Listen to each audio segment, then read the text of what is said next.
Hello and welcome back to Modern World History.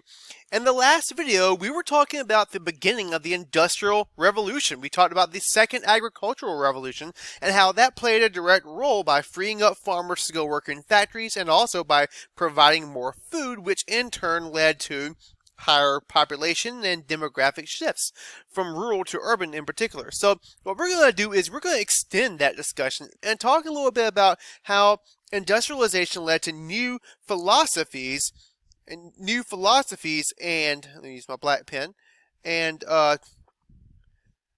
new philosophies of society and as well as philosophies of economics.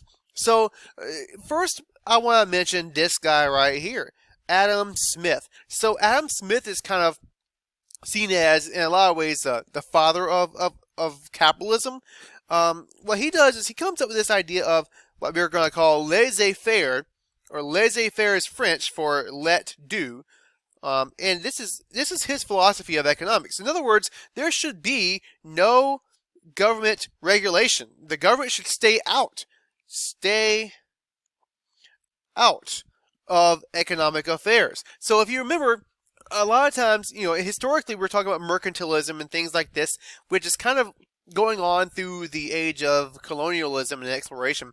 But what happens is governments try to control the amount of wealth that comes in because they want, the government wants to get rich.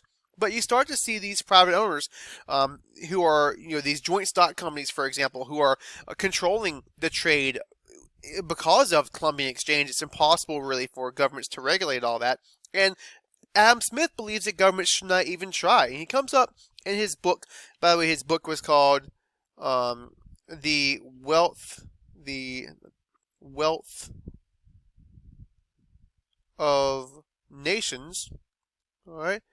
And he talks about these laws of economics.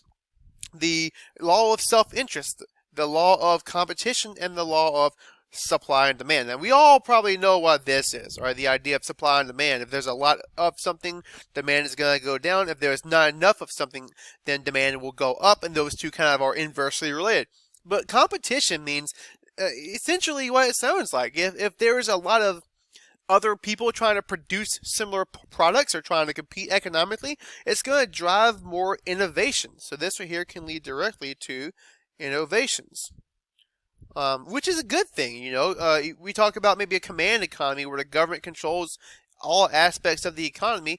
A lot of times you don't see a whole lot of creativity there because people can't compete for their own gain, for their own self-interest. You see how these things are connected? So the law of self-interest means that people are, they're innately interested in trying to benefit themselves. If you can get rich by starting a YouTube channel, becoming an influencer, or creating a new company where you facilitate, review videos for AP classes. These are all different things that are going to lead to that person, that entrepreneur, benefiting from the risk that they take. So all these things are kind of related, and we think about them even today when we study capitalism. So, that being said, capitalism is influenced and was influenced by the Industrial Revolution directly.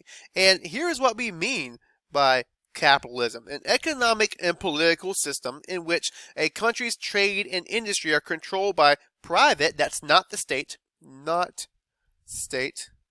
alright, owners for profit, self-interest, rather than by the state. And we think about capitalism, we think about free market enterprise. And so the idea here is that people are able to venture out. They're able to be entrepreneurs and create new things, new ways of doing things, new inventions, whatever it might be, so that they can get rich. And the state's going to benefit from this, but the idea here is that the state is going to stay out. So you've got other economists such as Thomas Malthus, who is looking at capitalism, and he is more of a capitalist, but he also notices the unfortunate truth of the matter, and we see this today in our current politics. I mean, anytime you ever turn on the news, there's going to be this discussion about how rich is the richest of the rich, and at what cost does, I guess the income gap is what I'm looking at here. And Malthus notices that the vast majority of the masses are super poor, and they're destined to live a life of poverty because they're not going to be able to compete with this level of production and capitalism. So they get kind of left out. But at the same time, they don't have as much access to not only money but just to education in general and other things. And so these poor masses that Malthus is talking about, they're all looking for factory jobs. Factory jobs. All right, they're not entrepreneurs. They're not going to be big influencers. They're not going to invent the next big thing. They all need factory jobs, and not only that, but they are reproducing faster than any other, social class. The poorest people are reproducing the fastest, and there's going to be shortage of food supply and shortage of jobs. So it's like this spiraling effect where there's going to be all these people looking for work, and none of them are going to have work because there's not going to be enough jobs for them. The population is spiraling out of control, and when food resources go down, this is going to lead in turn to what Malthus referred to as positive, and sometimes you see him called weirdly negative, or also more so probably natural checks. We'll call them either of these, or any of the above. But we're going to call them positive checks for the purpose of this video. And they are disease, war, famine, disasters. War and famine is due to things like competition. Essentially what he's saying is that there is going to be a point where population cannot grow beyond the carrying capacity of the earth. And it looks kind of like this. So if you got a XY axis, food production is linear. Right? So linear is 1, 2, 3, 4, 5, and so on. But what we've done with population over time, and you can look at I don't have one in this video, but you can Google population growth over time and see what I'm talking about, is that population began to grow exponentially during the time of the Industrial Revolution, and in about 2030, 2050, it's going to start to do this and kind of level off at the global level. So if this is food, all right, and this is population, what happens when we get to this point? Well, according to Malthus, this would be our carrying capacity, because this means we don't have food anymore for the ever-growing population. So what Malthus believed is that we were going to hit this point pretty quick, and that's when we're going to start seeing these things are here, these natural checks on population. Checks. When we talk about checks here, we're talking about checks on population. I'm getting a little sloppy here, sorry. So, and they would look just like this: disease, war, famine. Hey, you remember someone else who said that we weren't going to have enough resources at the universe level in order to, in order to survive ongoingly? So, well, he took matters into his own hands, right? Very, very much based on the philosophy of Thomas Malthus here.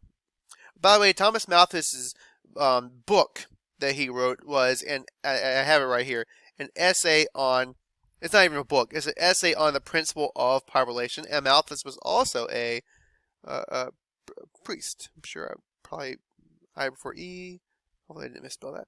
Alright, so this kind of leads also to there's others thinking about philosophy of societies and economics, and they came up with this idea of utilitarianism. Now, so the utilitarians, like John Stuart Mill, for example, they were looking at what's best for the greatest good of the most people. Okay, so even today, you can look at, again, modern politics and see where a lot of politicians are trying to ask themselves this question. They want to appeal to everyone, really, and it's really impossible to do. But what John Stuart Mill does in this time period is pretty revolutionary in and of itself. And he starts to question the plight of the miserable workers, the poorest of the poor. And he starts trying to come up with better policies, which are going to promote equality for workers. So he was not looking at, like Malthus here, we're looking at the poorest of the poor, and we're thinking there's not going to be jobs, and there's going to be too many of them, and what are we going to do? They're all going to die. But John Stuart Mill looked at it in a different sense. He was like, well, if we have this many people and they're being underserved and they're underprivileged, why can't we do the help?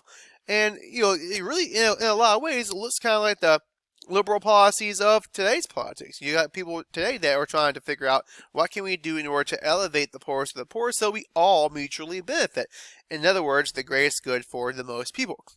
And then this in turn also is going to lead to socialism. So we're hearing this in the news. We got the Democratic primaries going on to date this video, and we're hearing socialism a lot. People want the government to kind of provide these different types of services and benefits to help people through things like paying for college or health care, or you name it. Well, capitalism leads to great inequality through this law of self-interest. And so what socialists believe is that the public should own the factors of production. In other words, when we talk about the public, we're talking about the state. The public pays taxes into the state. The state should then own the factors of production and use them to the benefit of all. All right. So in this case, benefit of all. In this case, with socialism, you're not going to see a major income inequality. You're not going to see these rich factory owners and bourgeoisie with all the wealth controlling the economy of all these various countries. And so Karl Marx is the one we associate the most with socialism. In fact, Karl Marx, he wrote the Communist Manifesto. So he's looking at communism, all right? Not even socialism. So what is the difference? What is the difference between the two? Simply, communism is, in the way that Karl Marx explained it, is going to happen only when the socialism has to come first. And eventually, the working class, the people, the working class, the proletariat is the word he used for it. You need to know that word. He believed that they were going to revolt against the rich bourgeoisie, the factory owners, the upper middle class, and that they would establish a dictatorship of the proletariat. In other words, an economy and a society that is centered on everyone working collectively and communally for the greater good of their survival and of everyone. It would elevate everyone because no one would go without, everyone would be upheld. And he believed that workers would establish a new classless society in place of government. Now, this right here is key, and that's what communism is. Socialism, as a institution, does not replace the government. Socialism, the government is going to act on behalf of the people, which is the real big difference here. Now, when we look at communism, we think about communist countries. We think about China. We think about USSR. We think about Cuba. Okay, these are not communists in the same sense that Karl Marx is talking about here, because all these have governments. All right, they all have governments, and they all have command economies where the government is going to take control of those economies. And there's a lot of regulation. There's a lot of limited freedoms. A lot of them are very far-right conservative governments. They're borderline dictatorships. This right here was a dictatorship. This was a dictatorship. You could probably argue that China is, and you can probably argue that Russia today is. I mean, people make that argument. I would consider them more so a one-party state, which means that the party's going to hold a lot of that power, but they do act. And they do censor stuff. China in the news right now is talking about implementing these new cameras and this new software that helps them to further monitor the minority ethnic groups in their country, which we would never allow that to happen because it's too invasive on people's freedoms in general. But nevertheless, we've never seen a communist government in the same way that Karl Marx believed, because really it's not really possible.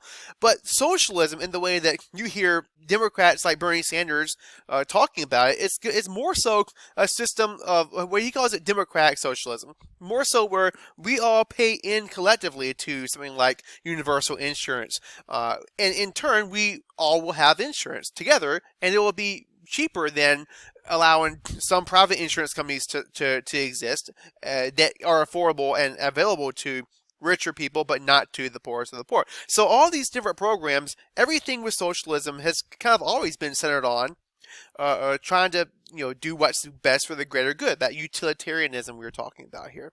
So don't want to dwell too much on modern politics, but I did want to talk a little bit about the difference between socialism and communism. So this is going to lead to further reforms. Now, some of these reforms are going to be involve the growth of unions. And unions are these organizations that fought on behalf of the rights of workers in the factories. So you got to think of how fast these industries, how fast they grew up. Whole cities emerged around factories, and people just flocked to them. And they worked under conditions that a lot of times were pretty atrocious, especially when you think about kids and women and all that. And so unions began to emerge, and they protected the rights of these workers that didn't otherwise have any protection or have any ways of getting help if they were injured or whatnot. So mostly skilled, lower middle class individuals are going to be the ones who are part of these unions. It still really did not support the super poor, the poorest of the poor, in the same way, but it did pave the way for better working conditions, and it was really, really helpful for this time period because it allowed people to have a voice and it allowed them to fight for better reforms. Also, we see reform laws such as child labor, the 1842 Mines Act. Women and children could not work in mines. So I don't like the idea of women not being seen as equal to men, but I mean, in this case, I really do feel like under the conditions that they were working, no one should have to work in mines in such a way, and I definitely don't believe that children should. So I think this here was overwhelmingly a good thing. There's also the 10-Hour Act in 1847 that applied to women and children. Children could no longer work like James Cooper did in the aforementioned chart in the video prior to this one. You're not going to see that kind of exploitation of children anymore in the factories. So that was a big deal as well. Again, 1847 is a long time after the beginning of the Industrial Revolution. So we continued even up till modern times to see these different types of reforms take hold. Other reforms, end of slavery is going to occur in the 1800s. We're going to see women's rights begin to become the forefront of different political systems, and education reform as well. So all of these things start to happen and are kind of seen as a byproduct of industrialization. So in the next video, we're going to talk about progress in the 19th century, a little bit about how the Industrial Revolution is going to continue to change over time leading into the modern era. Thanks for watching. I'll see you in the next video.